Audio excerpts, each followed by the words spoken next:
So, big welcome to Dr. Kim Bond, who's joining us from NAPAC. And I know, Kim, that we're going to be doing a series of conversations with you on ACEs, Adverse Childhood Experiences. But I thought before we started, it would be quite good if you gave us a bit of an overview on the work that NAPAC actually do. Indeed. Thank you for having me. I'm really looking forward to our conversation. So I said, I'm Kim. I'm the head of development for NAPAC. And NAPAC is the National Association for People Abused in Childhood. NAPAC is an incredible organisation. It's been going for 25 years now. It's our 25th year. And NAPAC is unique in the UK and possibly in the world in that we support all adult survivors of any type of abuse in childhood. So that includes physical, sexual, emotional abuse, neglect.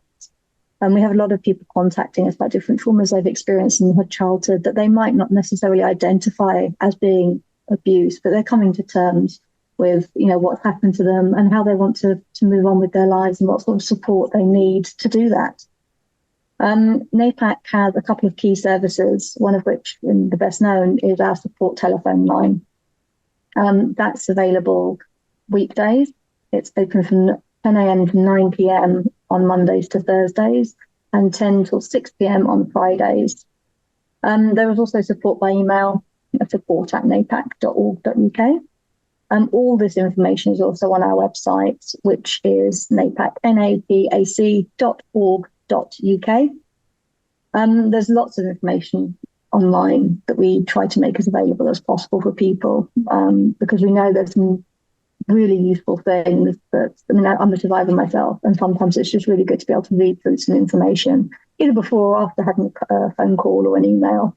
So we do quite a lot of work to make sure that those materials are, more available for more people, really. There's 4 key things that NAPAC does. The main one is that the telephone and the email support is being able to listen to survivors, being able to, without judgment, in complete confidence and anonymity, just be able to listen to them and talk with them about what they're emotionally feeling, what they need, helping them access the support and the information to make those choices going forward. It really helps in that way because there's not like a questionnaire or anything you need to fill in to access our service. There's no referral pathway. You can just pick up the phone. You can just send an email. You don't need to be referred by a professional. We do get some professionals who contact us, and that's totally fine. Sometimes they want to find out a bit of information before they signpost a client. A lot of the information's online, but we know that sometimes it's just easier to make those steps. That's fine. When we've got funding, we also run psychoeducational support groups. These are face-to-face groups, so they've also been reconfigured so they can run them online, and they're life-changing. They're absolutely amazing. They're for small groups. They run over several months. And it's such intense work and such life-changing work, as it's like doing, like a master's course, like a master's module. You learn so much about what abuse does, what trauma is, and how to kind of unpick it to move on and to make other choices and, what healing and recovery really looks like. It's absolutely phenomenal. When we get to run those. So thanks to all our funders who make those possible. We also provide extensive training for professionals who work with adult survivors and any adults who've experienced trauma. We do trauma-informed training and support.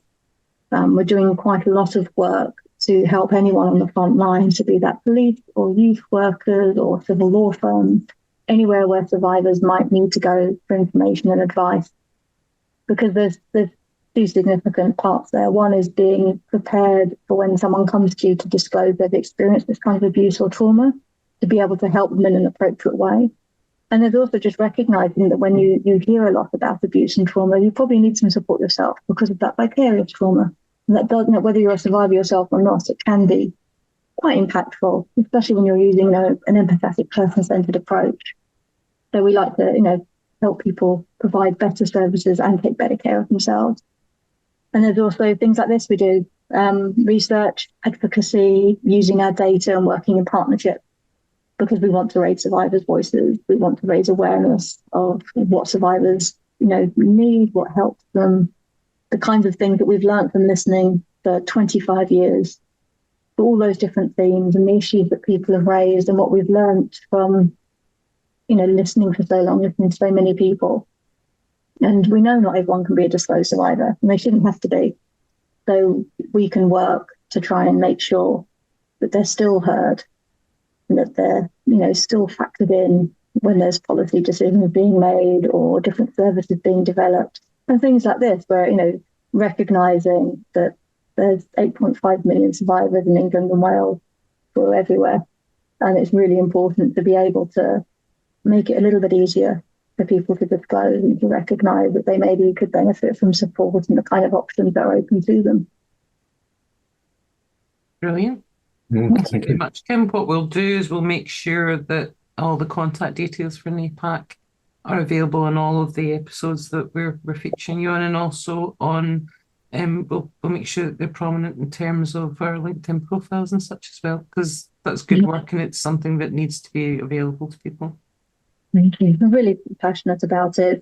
It's wonderful being able to help people, and then especially when the nature of our service is people are helping themselves, they're making that first step themselves, they're reaching out to get some support, and it's so important that there's someone there who will listen and take them seriously and believe them and help them work out what they want to do next.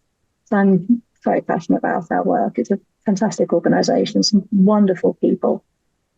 So yeah, if you're not sure, you can always give us a call. Fantastic. Thank you very much. Thank you. Thanks, Kim. Thank you.